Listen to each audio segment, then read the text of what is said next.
I never lived in my father's house. This is a journey. Oh, to hang like a raindrop on a branch, catch the translucent glint of sunlight, shaded greenery, a transparency that illuminates infinity with shimmering shoots of green. We carry within ourselves properties of creation. How does a poet challenge his works above shattered dreams and Helen's wrenching screams?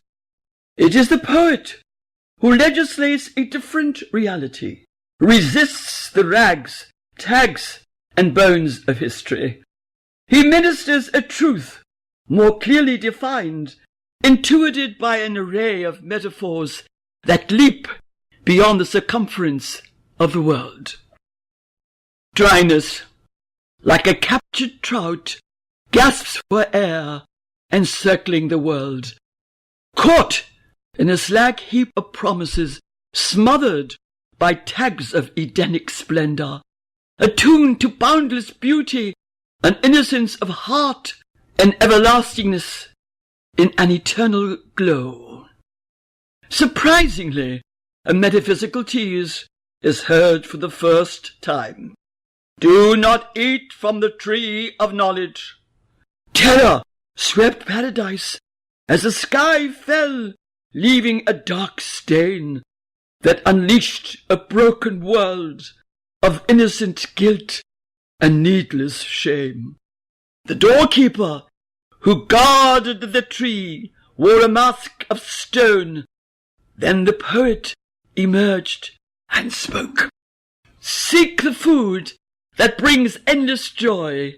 Nature, ongoing with seasons of spring, summer, autumn, and winter. An unbroken cycle where infinite variety is sanctified by eternity. Words dripped like honey from Sappho's lips. Remember me, remember me. As temples of the gods tumbled into the Aegean Sea, turned blood red. Endless summers disappeared when Sappho leapt from the mountain top, but she revived a sense that there is no death when one repeats over and over, remember me, remember me. I cut a slice of blue from the sky and placed it on my lap. It burned my flesh through and through.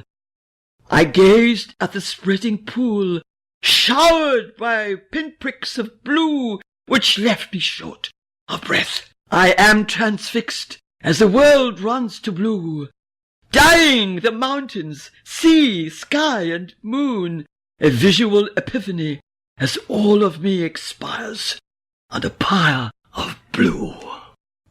The music scale ascends, an ever-circling ecstasy. Two voices, asymmetrical, melodies taunting the Western ear with its strangeness, remote, abstract in its loveliness, cleansed of concert images. My soul is disengaged by a cacophony of sounds, vast as the tundra of blanketed snows and wind-swept pine forests, a haunting refrain which distills the history of a man and woman in love and pain. Nature, caught by a surprise in a sudden downpour, glows in a shower spray of iridescent dewdrops. Beauty in the arched neck of a red crane. Happiness on the wings of an ascending lark. Eternity spun out of the flute's dying song. Stay, stay a while, dear friend. Let us talk in metaphors, laden with riches we can well afford. Prosaic speech creates static noise and poses a threat to the mythic self. We are seekers of the golden flame, whose rays shatter the outer shell of everyday speech. Metaphors claim victories beyond man-made frontiers, shape words with a chiseled tool to make manifest the divine. Come, dear friend, come and stay a while. Release me from the jail of time-bound words.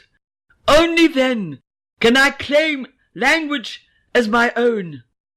I leap from thought to thought, desperate to leave behind syllogisms of logic. 2 + 2 = 4, as my flesh and bones are caked dry like last week's mouldy bread. I cannot bear a moment's flight that severs the arteries of childhood dreams, a semi-divine place where no dies on lips and utters an everlasting yes.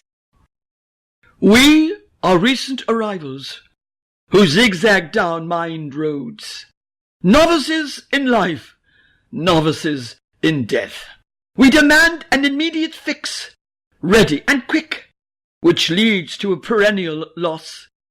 Joy is too pure a thing for novices to understand, as we experience whatever is at hand, while forsaking ideals beyond practical concerns.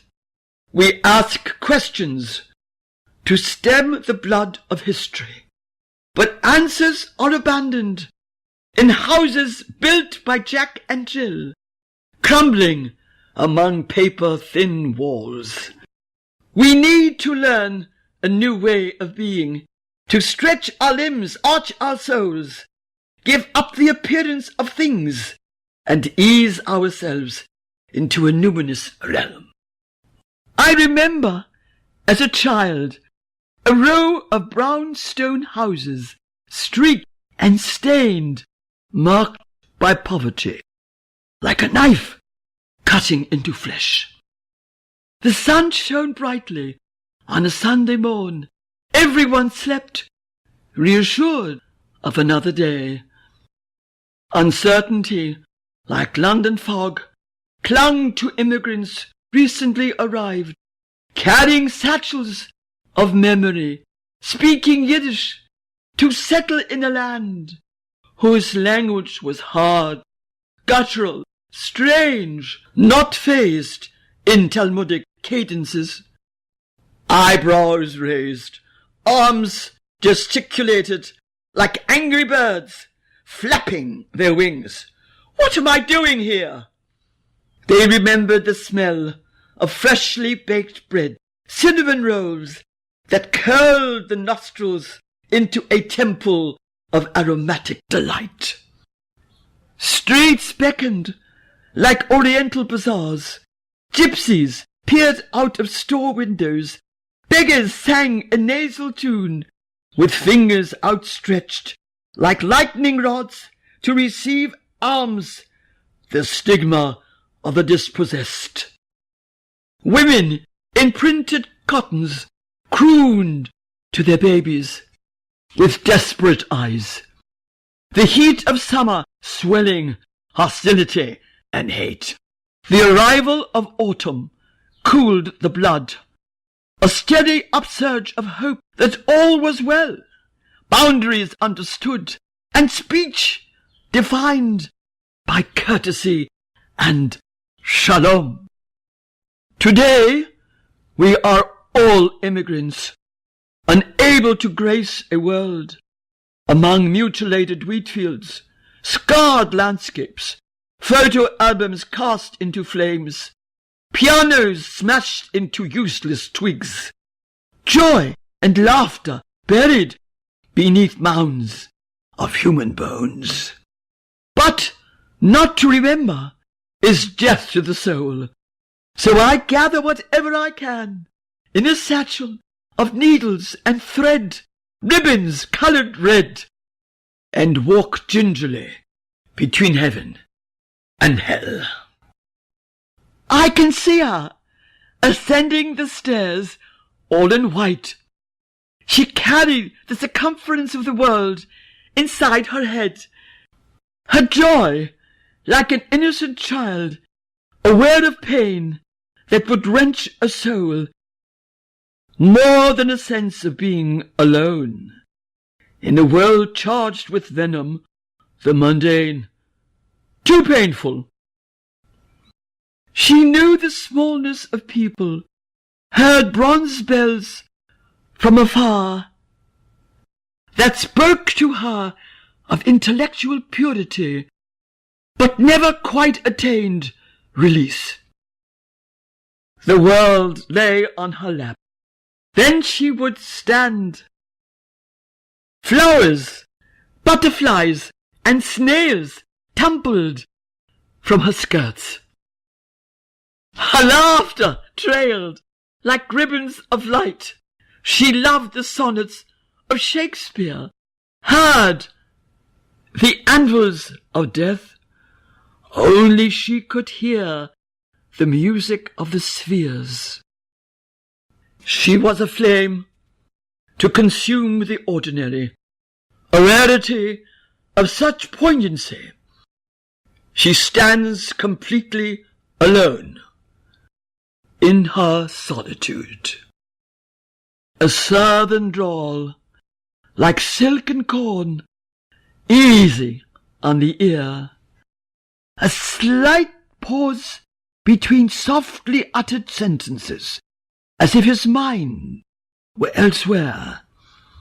An inward strive with his double that all artists fear.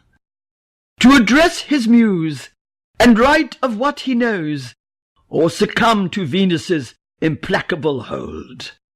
An anguish pinned him against himself. He fled into darkness, drunken brawls, and howled at moonless nights. His lodestar walked silently as he emerged in a shower of shattered glass figurines and wrote about the haunted, the forlorn, the misbegotten, and their interior lives like shadows on the wall. She exudes a beauty that steadies the soul, like a late summer's day when the wind is soft and wafts the fragrance of laurel leaves. She is very dear and gives one confidence in strength of will. Her voice is clear, precise, no weakness there, a knowing that complements reason and intuition. Precious gifts. Her name, you ask? If in doubt, it is Melody, who seeks an abiding faith in each to wed beauty and truth.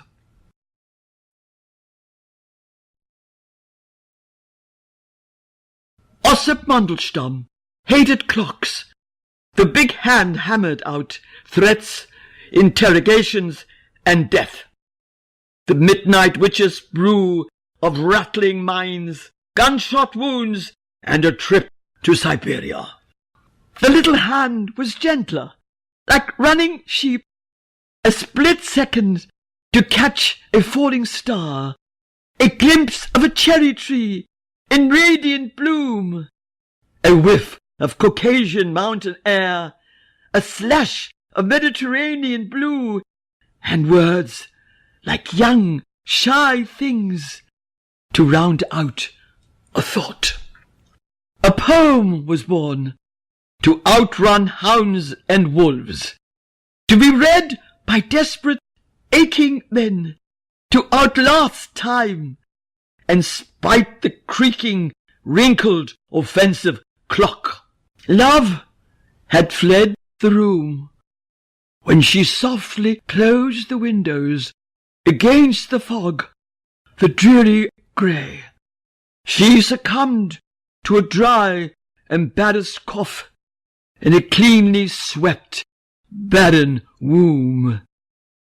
Reluctantly she descended to a makeshift tomb, an oven that gave off intense heat. No one had prepared her for this.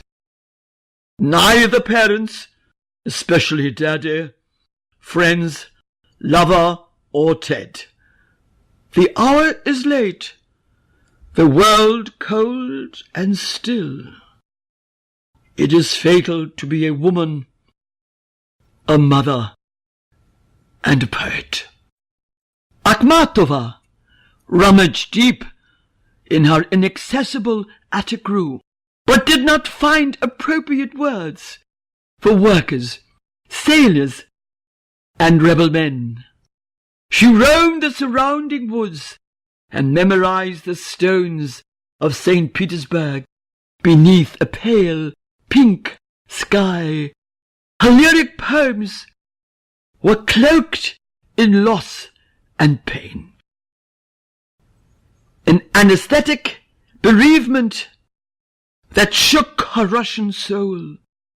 She knew a quiet despair when passing wounded birch trees. St. Petersburg was blanketed by frost so cold it buried more than the city could hold. Her face, no longer young, matured in tragic lines, a watchful patience from years of hearing the cries of entombed friends. Anna's poems created a furor among survivors and the recently born. A balm to Russia incarcerated her 70 years behind stone walls. Her poems were like glistening prayers that pierced the dense Russian air. One day, not unexpectedly, her flexible heart stopped, and all the bells in St. Petersburg cracked from grief. She was laid to rest underneath stricken flowers, buried in the groundswell of lunatic snow, and gave Russia back its sound, its soul. Red, so red, the canvas, its passion spilled heat onto me until I flamed with Georgia O'Keeffe and was consumed. The last remnants of mundane matter scorched away as my soul exploded and fell on a heap of wild red poppies. The black earth stoked flame-lit petals into frothing sea. Her canvases sang the ultimate marriage of colour and design, while music swelled the mound cones of ochre-red rocks and the bleached white of bones. Her artist hand holds secrets of a natural organic world, moulded into shapes of mysterious alchemy, a distillation of earth and falling stars, of rainbow colours that arch prismatically against the desert sky.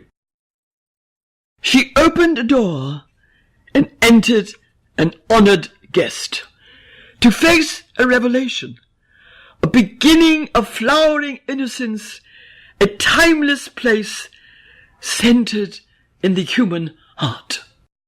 Ducks are remarkable birds, with their soft, rubbery, gelatinous, webbed feet.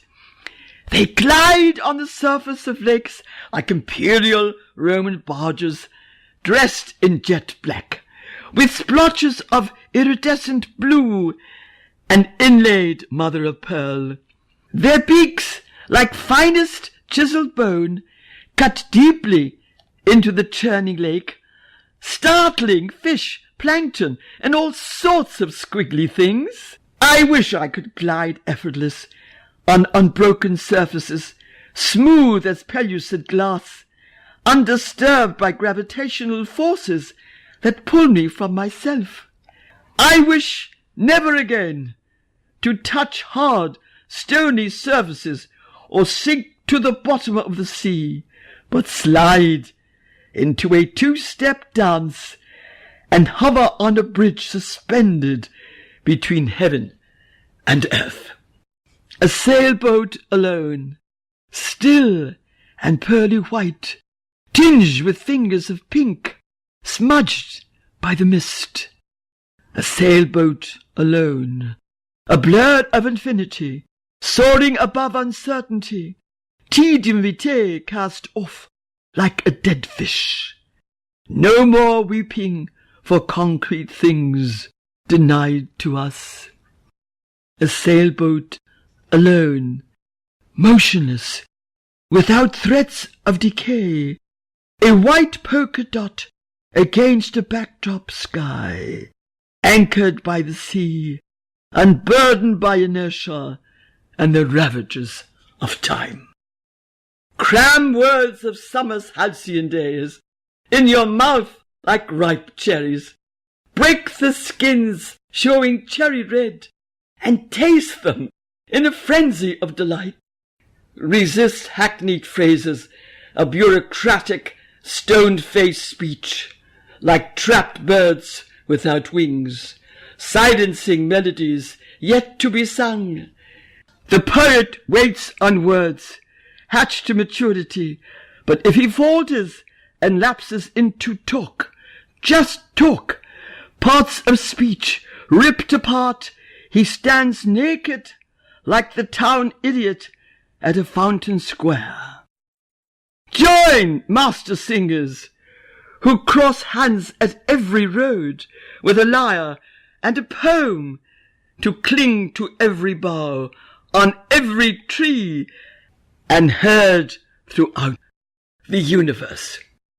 Stillness, a slight movement, a flutter that falls into the soul, without distractions by mischievous time. Stillness, wordless, speechless, a silence that turns pure silk beneath one's hands, and one is truly ravished. A plunge in a sea of lotus leaves is cast into a world of eternity. Stillness. A bird aloft on a pole, motionless, mocking wind and pounding surf, carved jade, basalt, and yellow gold, matchless against an azure sky, still as nature holds its breath, measures distance not in miles, but in special emptiness. When it alights and spreads its wings, the world falls into a trance and knows at last what it is to be free. So many have never known apple-picking time in New England's orchard groves, when fruit hangs low and pregnant. We city-bred kids knew about apple crops when sudden winds whipped fallen leaves in a frenzy of mottled colors that we could not often name. A persistent smell of apples prevailed in the late afternoon air and incited our nostrils to pulp and sap. Grocers lined them up in military precision, the reds, greens, and yellow variety, and I would touch them with my lonely, greedy eyes, to hold them, fondle them, and bite into them until the juices ran down my chin and into my gnawing, hungry heart. We drank like drowning souls. The city had never smelled like this. It reeked of cabbage, swill, alcohol, the whimper of foggy nights, and screams that clung to the following day. I have never known an apple-picking time, a quintessential American act, and I remain a foreigner in this, my own land. All of us die tiny deaths by taking small gulping breaths of life dearly bought, but we never quite get used to it. We speak in half-completed sentences, Pauses are a premonition, and we become afraid to land with a thud. The familiar repetitions of hellos and goodbyes sustain a driving force of existence like a stoker on a ship. I dream of immortality, like a beaker of southern clime, with Mediterranean light coursing through me in quivering darts. We all bow to the inevitable of measured time, coffee time. We sip the last dregs and ask for more. Each day we count the times when our hearts stop, mortality leaps out at us. So let us sweep up every morsel of living time and consume it like the Eucharist. The step from tiny to big isn't really that much. A passageway through a small door, and we are there. To name a thing is not the thing itself, but a version of the thing, a facsimile of what might be. We ride the coattails of metaphors, since there is little else, more like approximations that often miss the mark, but close enough for a conversation piece. Metaphors are ambidextrous, sometimes worn inside, a flawed word or a slight of truth that lives in a cage, where light and shade play an essential part. A furniture warehouse lodged in a prehensile brain. We go on naming a thing, a blind man's bluff, an uncertain, snake-like, insinuating thing, neither dead nor fully alive. Coming to terms with what we are means to change what we cannot change. I sing a dirge like a doom-struck Hecuba, but nothing stops the flight of white, whooping cranes that throttle against a seamless sky. A sense of wonderment in the midst of decay gives one pause before passions are spent on the bed of pain. Keep a door left slightly ajar and glimpse walls covered with ovals, circles, octagons, acanthus, and yearning stars to embolden the living and start all over again in mutual consent. Snowflakes spread on a field like yards of white silk, no footprint to disturb stretches of infinity without a human sound.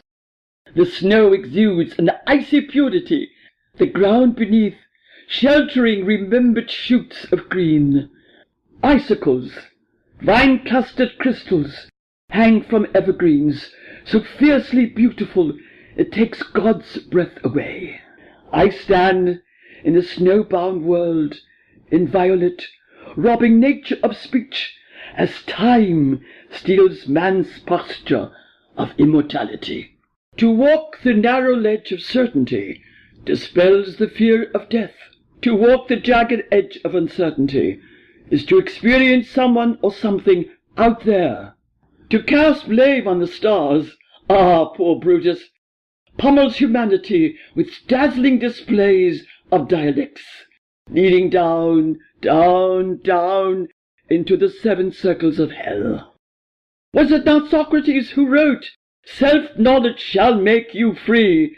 Then, what drives men to walk the plank and deal with the heart of darkness, the tiger with burning yellow eyes? The poet pleads for the voice within to share fellowship, fertilized by seeds, plants, rivers, seas, fruiting orchard trees, and newly baked bread for everyone.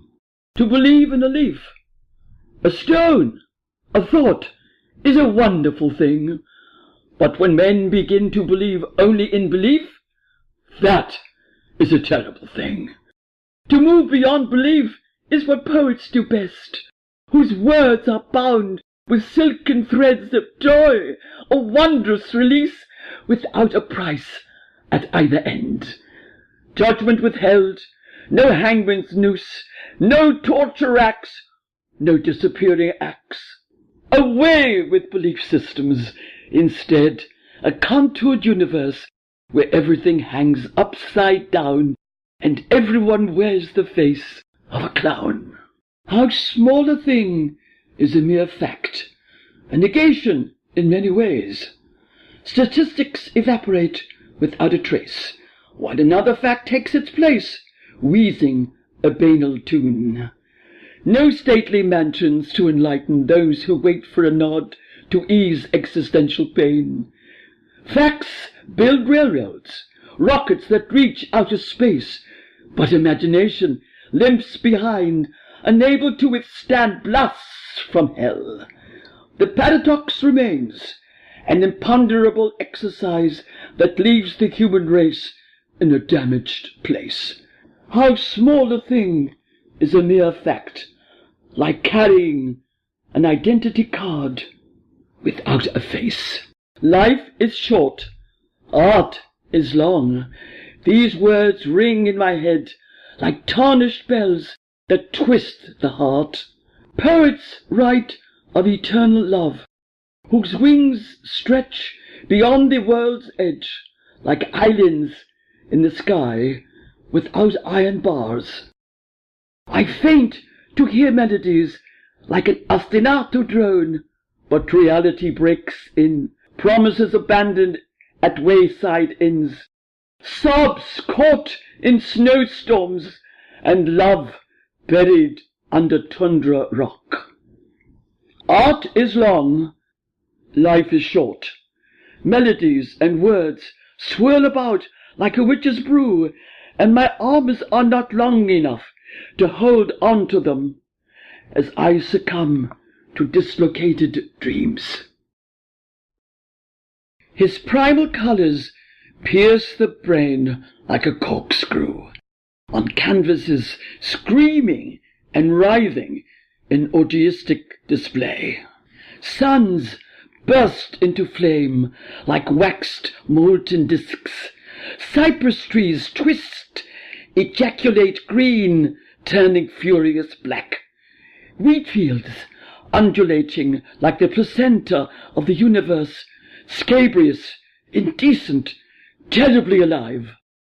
Tired eyes cannot withstand such primacy, while aging hands are unable to hold fields of wheat still burning beneath the summer's sun. Only the young can dance so close to the flames of shooting stars and clutch at the staff of life. His tubes of paint gush forth like the parting of the Red Sea, sending a shudder throughout the bourgeois world. Colors of pure energy flood the canvases. Reds, oranges explode next to midnight blue and violet green. Glowing pinks, like a ballet dancer's tool, merge with shimmering hues, a phosphorescent black southern sky, blanketed with pinpricks of light years, a turbulent vision giving birth to life. His passion and agony earned him his death. We are composed of cold pitch, iron, and Genesis dust that course through our veins like the Red Sea. Brain cells jostle each other with truant thoughts to jail our flower souls. Forever plagued by the mind-body dichotomy, we seek distractions that separate mineral, flesh, and spirit. Let us walk through wheat fields, devour sun seeds that crackle in manna-moistened mouths, sit and watch 5 and 10 cent sunrises sink with the bloated red sun into a silver wrinkled sea. I am a stone, a flower, a flying fish, a newborn star. I sing in harmony with dolphins and whales.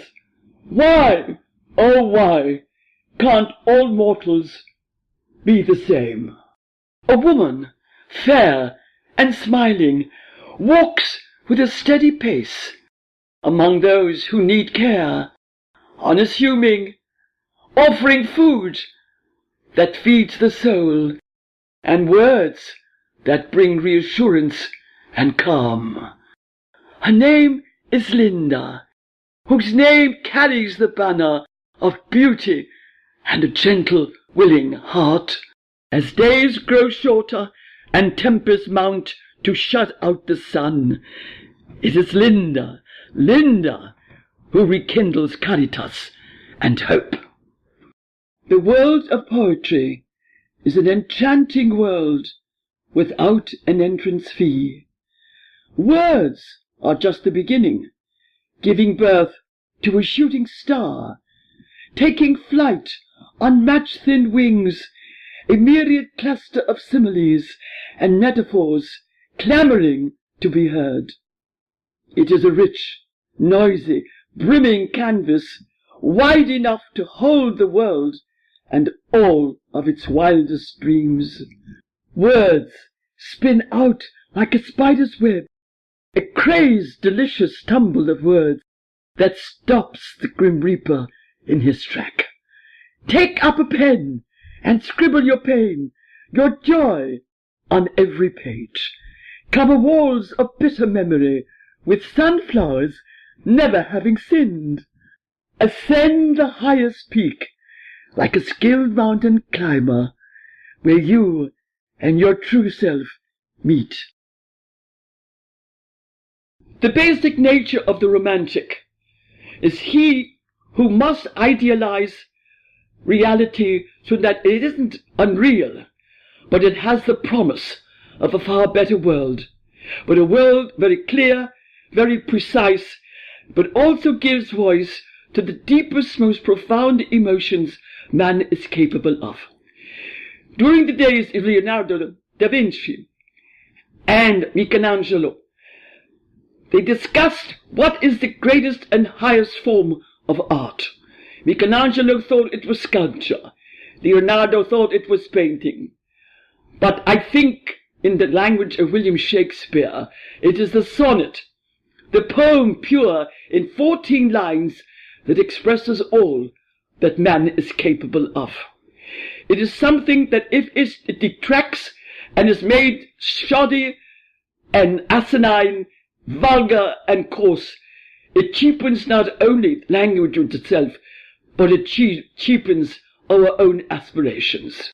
The last thing I would add is that the great Joseph Brodsky, a former and most gifted student of Anna Akhmatova, perhaps the greatest woman poet of the 20th century, that when a civilization turns its back on poetry, it is like the beginning of the end.